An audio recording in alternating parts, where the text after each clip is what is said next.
चलिए जी बिस्मिल्लाह करते हैं। हमारा नेक्स्ट जो लेक्चर है दैट इज़ यूरिन फॉर्मेशन।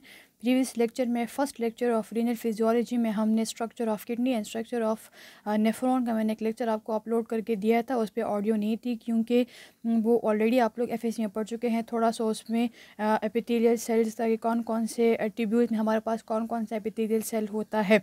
जो हमारे पास सेकंड लेक्चर था, सेकंड लेक्चर में हमने ग्लोमेरुलर फिल्ट्रेशन डिस्कस किया था। उसमें हमने ग्लोमेरुलस डिटेल से डिस्कस किया था। जीएफआर हमने डिस्कस किया था, फैक्टर्स अफेक्टिंग जीएफआर डिस्कस किए थे। आज का जो हमारा लेक्चर है that is urine formation. Urine formation हमारे पास 3 स्टेप्स में होता है। फर्स्ट जो स्टेप है that is glomerular filtration. Glomerular filtration is the first step in urine formation, ठीक है। और ग्लोमेरुलर फिल्ट्रेशन हम डिस्कस कर चुके हैं। सेकेंड जो हमारे पास स्टेप है दैट इज़ ट्यूब्यूलर रीअब्जॉर्प्शन, जैसे हम सेलेक्टिव रीअब्जॉर्प्शन भी कहते हैं। थर्ड जो हमारे पास स्टेप है दैट इज़ ट्यूब्यूलर सिक्रीशन, ठीक है। हमारे पास जो एक्सक्रीशन है, जो यूरिन हमारे पास एक्सक्रीट होता है, वो filtration means glomerular filtration minus reabsorption होता है एंड प्लस सिक्रीशन होता है, ठीक है। फिल्ट्रेशन से रीअब्जॉर्प्शन माइनस करके सिक्रीशन के साथ प्लस करके हमारे पास टोटल जो एक्सक्रीशन ऑफ यूरिन होता है वो हमारे पास एक नेट वैल्यू आ जाती है। नॉर्मल जो यूरिन आउटपुट है that is 1 to 1.5 litre per day, ठीक है। यहाँ पे अगर हम ये स्ट्रक्चर देख ले तो this is glomerulus efferent arteriole, this is Bowman capsule, ठीक है। ये हमारे पास जो एरिया है this is PCT means proximal convoluted tubules, ठीक है। ये जो हमारे पास एरिया है this is descending loop of Henle, this is loop of Henle, so loop of Henle is further divided into ascending and descending loop of Henle, this is descending loop of Henle and this is ascending loop of Henley, ठीक है। ये जो आपको यहाँ पे tubule दिखाई दे रहा है this is distal convoluted tubule, ये प्रॉक्सिमल कॉन्वोलेटेड ट्यूब्यूल था और this is distal convoluted tubule. ये जो एरिया है ये कलेक्टिंग ट्यूब्यूल है, दीज आर कलेक्टिंग डक्ट्स, ठीक है। These are ducts of Bellini and these are papillae, ठीक है। पेपिले हमने जो स्ट्रक्चर ऑफ किडनी था उसमें पेपिले प्रेजेंट है, ठीक है। ये हमारे पास डक्ट ऑफ बेलेनाई जो है ये कैलिसिस में इंटर होता है जहाँ पे हमारे पास यूरिन जो है वो स्टोर होता है और वहाँ से वो एक्सक्रीट हो जाता है। हम जो सेकंड हमारे पास जो स्टेप है ग्लोमेरुलर फिल्ट्रेशन हम डिटेल में डिस्कस कर चुके हैं। ट्यूब्यूलर रीअब्जॉर्प्शन को हम डिस्कस करेंगे, ठीक है। ट्यूब्यूलर रीअब्जॉर्प्शन में हमारे पास जो प्रॉक्सिमल कॉन्वोलेटेड ट्यूब्यूल है, प्रॉक्सिमल कॉन्वोलेटेड ट्यूब्यूल से सोडियम की रीअब्जॉर्प्शन होती है, क्लोराइड की रीअब्जॉर्प्शन होती है, ग्लूकोज की रीअब्जॉर्प्शन होती है, अमाइनो एसिड्स की, वाटर की और बाइकार्बोनेट की रीअब्जॉर्प्शन होती है, ठीक है। हमने देखा कि प्रॉक्सिमल कॉन्वोलेटेड ट्यूब्यूल है, लूप ऑफ हेनले है, असेंडिंग लूप ऑफ हेनले है, डिसेंडिंग लूप ऑफ हेनले है, डिस्टल कॉन्वोलेटेड ट्यूब्यूल है, कलेक्टिंग डक्ट्स है, ठीक है, कलेक्टिंग ट्यूब्यूल्स है, डक्ट्स ऑफ बेलेनाई है और पेपिला है, ठीक है। प्रॉक्सिमल कॉन्वोलेटेड ट्यूब्यूल से अगर हम ट्यूब्यूलर रीअब्जॉर्प्शन स्टार्ट करें, ट्यूब्यूलर रीअब्जॉर्प्शन का मतलब क्या है कि जो हमारे पास जो प्लाज्मा इंटर हो रहा है, जो ब्लड वॉल्यूम, जो फ्लूइड वॉल्यूम हमारे पास किडनीज में इंटर हो रहा है, उनसे कौन कौन सी चीज़ें जो है वो बॉडी में एक्स्ट्रा सेलुलर फ्लूइड में दोबारा रीएब्जॉर्ब होंगी, ठीक है। कुछ चीज़ें रीएब्जॉर्ब हो जाएंगी और कुछ चीज़ें हमारे पास चली जाएंगी टुवर्ड द कलेक्टिंग डक्ट्स और वहाँ से वो यूरिन बन के वहाँ से एक्सक्रीट हो जाएंगी।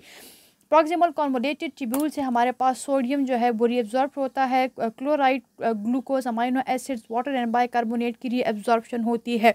अगर यहाँ पे आप लोग देख ले तो क्लोराइड की रीअब्जॉर्प्शन जो होती है वो थ्रू डिफ्यूजन होती है, वाटर की रीअब्जॉर्प्शन थ्रू ऑस्मोसिस होती है, sodium, glucose, amino acids and bicarbonates जो हमारे पास उनकी रीअब्जॉर्प्शन होती है वो थ्रू एक्टिव रीअब्जॉर्प्शन होती है। वहाँ पे जो हमने वो brush bordered epithelial cells discuss किए थे, इस ब्रश बॉर्डर्ड एपिथेलियल सेल्स में यहाँ पे हमारे पास माइटोकॉन्ड्रिया प्रेजेंट होता है। यह माइटोकॉन्ड्रिया एक्टिव रीअब्जॉर्प्शन के लिए एनर्जी प्रोवाइड करता है, ठीक है। जो हमारे पास brush bordered cuboidal epithelial cells और प्रॉक्सिमल कॉन्वोलेटेड ट्यूब्यूल है, ठीक है। इस प्रॉक्सिमल कॉन्वोलेटेड ट्यूब्यूल के जो ब्रश बॉर्डर्ड एपिथेलियल सेल्स है इसमें माइटोकॉन्ड्रिया होता है। यह माइटोकॉन्ड्रिया एनर्जी प्रोवाइड करता है फॉर एक्टिव रीअब्जॉर्प्शन। तो एक्टिव रीअब्जॉर्प्शन जो है वो सोडियम की होती है, ग्लूकोज की होती है, अमाइनो एसिड्स की होती है और बाइकार्बोनेट्स की होती है। अगर फिर हम लूप ऑफ हेनले की बात करें तो लूप ऑफ हेनले में डिसेंडिंग लूप ऑफ हेनले जो है वो परमिएबल है टू रीअब्जॉर्प्शन ऑफ वाटर। यहाँ से हमारे पास वाटर की रीअब्जॉर्प्शन होती है। जो हमारे पास असेंडिंग लूप ऑफ हेनले है, ascending loop of Henle it is impermeable to reabsorption of water.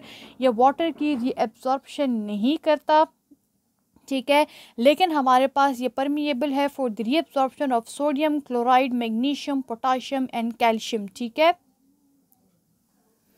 Ascending loop of Henle जो है it is impermeable to reabsorb water, ठीक है, ये वाटर की रीअब्जॉर्प्शन नहीं करता, लेकिन हमारे पास सोडियम की, क्लोराइड की, मैग्नीशियम की, पोटाशियम की और कैल्शियम की रीअब्जॉर्प्शन करता है।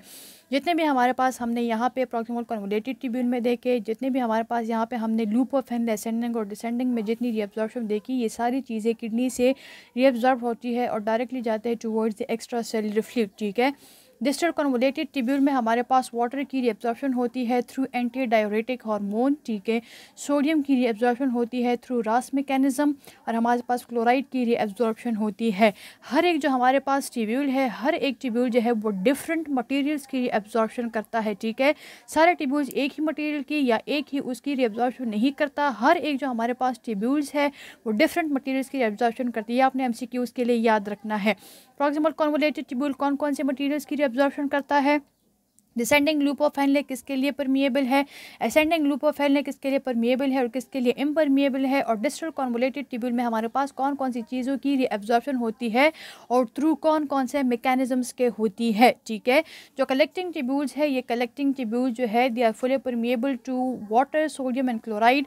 अब यहाँ पे कलेक्टिंग ट्यूब्यूल्स जो है ये इनकी परमिएबिलिटी का मतलब क्या, यहाँ पे हमने कहा परमिएबल टू दीज मटीरियल कि यहाँ से ये रीअब्जॉर्ब हो जाते हैं टू एक्स्ट्रा सेलुलर फ्लूइड।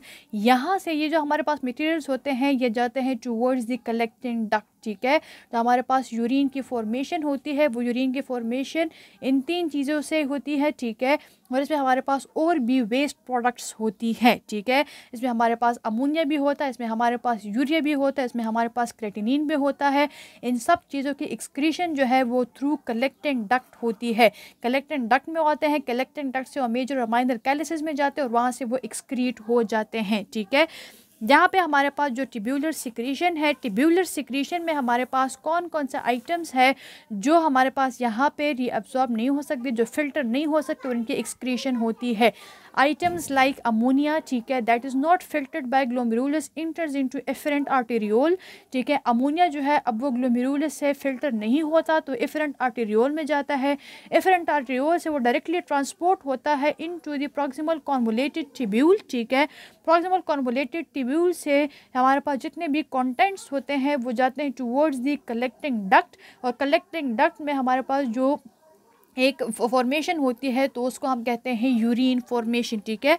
और यहाँ से हमारे पास यूरिन की एक्सक्रीशन हो जाती है।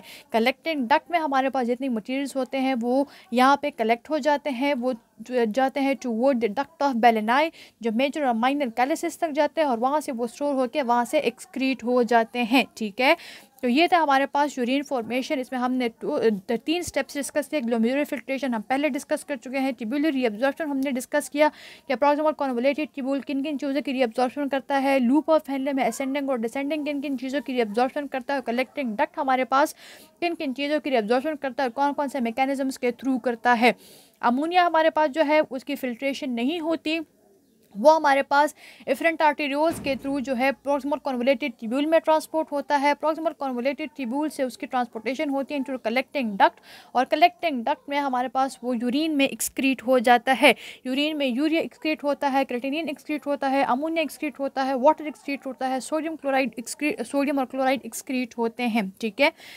इसमें हमारे पास एक यूरिन कंसंट्रेशन होता है, ठीक है, और एक हमारे पास यूरिन डाइल्यूशन होता है। एक हमारे पास डाइल्यूटेड यूरिन होता है और एक हमारे पास कंसंट्रेटेड यूरिन होता है, ठीक है। अगर हम फॉर एग्जांपल ये ले लें कि ये हमारे पास सर्कुलेशन है, ठीक है, ये हमारे पास किडनीज़ है, किडनी से हमारे पास ये एफरेंट और एफरेंट आर्टेरियोल, ग्लोमेरुलर कैप्सूल ये सब आ रहे हैं। अगर हम यहाँ पे देखें कि एक हमारे पास एक दो इंडिविजुअल्स की अगर हम एग्जांपल ले लें, इंडिविजुअल 1 और इंडिविजुअल 2, ठीक है। यहाँ पे हमारे पास एक इंडिविजुअल जो है वो वाटर की इंटेक ज़्यादा कर रहा है, यहाँ पे हमारे पास जो एक इंडिविजुअल है इसकी जो वाटर की इंटेक है उसकी वाटर की इंटेक डिक्रीज़ होती है, ठीक है। तो अल्टीमेटली अगर हम ये सोचते हैं कि अगर वाटर की इंटेक इंक्रीज़ होगी तो यूरिन हमारे पास डाइल्यूट होगा, अगर वाटर की इंटेक डिक्रीज़ होती है तो यूरिन हमारे पास जो है वो कंसनट्रेटेड होता है, ठीक है। जब भी हमारे पास वाटर की इंटेक ज़्यादा होगी तो जो बॉडी फ्लूइड्स हमारे पास होते हैं वो बॉडी फ्लूइड्स में हमारे पास हाइपोऑस्मोलैरिटी होती है। हाइपोऑस्मोलैरिटी हमारे पास जो नॉर्मल हाइपोऑस्मोलैरिटी है that is 290 milli osmole per litre, ठीक है। जब वाटर की इंटेक ज़्यादा होती है तो बॉडी फ्लूइड की टेंडेंसी होती है कि वो हाइपोऑस्मोलैरिटी की तरफ जाए। जब हमारे पास वाटर की इंटेक डिक्रीज़ होती है तो यहाँ पे हमारे पास जो बॉडी फ्लूइड्स होते हैं वो हाइपर ऑस्मोलर होते हैं, बॉडी फ्लूइड में हमारे पास हाइपर ऑस्मोलैरिटी होती है। Increase water intake hypo osmolarity, decrease water intake hyper osmolarity. Normal hypo osmolarity of the body fluid is 290 ml milli osmole per litre, ठीक है।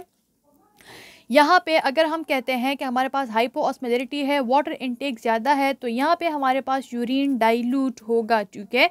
यूरिन जब हमारे पास डाइल्यूट होता है तो इसका यह मतलब नहीं है कि जितने भी हमारे पास मटेरियल्स होते हैं, जितने भी हमारे पास वेस्ट प्रोडक्ट्स होते हैं वो ज़्यादा जो है एक्सक्रीट होंगे, नहीं। एक हमारे पास अगर नॉर्मल हेल्दी इंडिविजुअल है जो जिसकी नॉर्मल डाइट है, जिसकी नॉर्मल फिजिकल एक्टिविटी है, उसमें जो वेस्ट प्रोडक्ट्स की फॉर्मेशन होती है वो 600 मिली ऑस्मोल पर लीटर होती है, ठीक है। और ये 600 मिली ऑस्मोल पर लीटर जो है ये एक्सक्रीट होना ज़रूरी है, ठीक है। तो ज़रूरी नहीं है कि अगर हमारे पास हाइपोऑस्मोलैरिटी है, वाटर इनटेक ज़्यादा है, यूरिन डाइल्यूट है, तो हमारे पास एक्सक्रीशन ऑफ मटेरियल्स भी ज़्यादा होगी, नहीं। जितने हमारे पास वेस्ट प्रोडक्ट्स बनते हैं वेस्ट प्रोडक्ट्स की एक्सक्रीशन उतनी होगी, लेकिन यूरिन के हमारे पास जिसमें वाटर कंटेंट ज़्यादा होगा तो यूरिन हमारे पास डाइल्यूट होगा। जिसमें वाटर कंटेंट कम होता है, वाटर इनटेक कम होती है, हाइपर ऑस्मोलैरिटी होती है, उसमें हमारे पास यूरिन जो है वो कंसनट्रेटेड यूरिन होता है, ठीक है। आज के लेक्चर को हम समराइज करते हैं। यूरिन फॉर्मेशन हमने डिस्कस किया। Urine formation occurs in 3 steps: glomerular filtration, that is also called ultra filtration; tubular reabsorption, that is also called selective reabsorption; and tubular secretion, ठीक है। एक्सक्रीशन हमारे पास क्या है? Filtration minus reabsorption plus secretion, ठीक है। Normal urine output is 1 to 1.5 litre per day. यहाँ पे हमारे पास प्रॉक्सिमल कॉन्वोलेटेड ट्यूब्यूल है, डिसेंडिंग लूप ऑफ हेनले है, असेंडिंग लूप ऑफ हेनले है।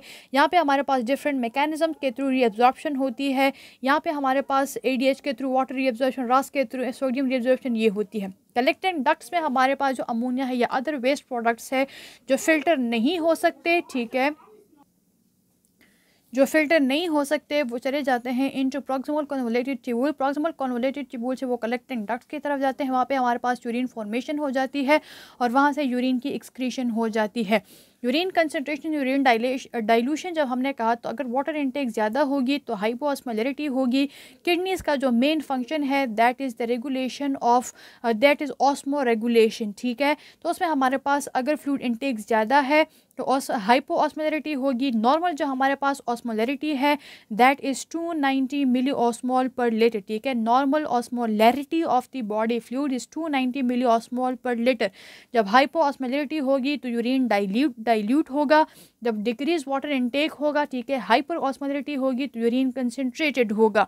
यहाँ पे अगर हमारे पास नॉर्मल एक हेल्दी इंडिविजुअल है जिसकी हेल्दी डाइट है, जिसकी हेल्दी फिजिकल एक्टिविटी है, तो उसमें जो वेस्ट प्रोडक्ट्स की फॉर्मेशन होती है that is 600 milli osmole per litre. तो ज़रूरी नहीं है कि अगर हमारे पास वाटर की एक्सक्रीशन ज़्यादा हो रही है, यूरिन डाइल्यूट है, तो मटेरियल्स भी हमारे पास ज़्यादा से ज़्यादा एक्सक्रीट नहीं। जो मटेरियल्स हमारे पास नॉर्मली बनते हैं वही मटेरियल्स हमारे पास एक्सक्रीट होंगे, ठीक है। इसमें हमारे पास एक और जो टॉपिक है कोर्स कंटेंट में that is renal and associated mechanism to control extracellular fluid. उसमें हमारे पास एक एल्डोस्टेरोन जो है मींस एक रास मैकेनिज्म है, एक हमारे पास जो एक्स्ट्रा सेलुलर फ्लूइड की कंट्रोल होती है थ्रू एंटी डायरेटिक हार्मोन, ये हम पहले एंडोक्राइन सिस्टम में डिस्कस कर चुके हैं।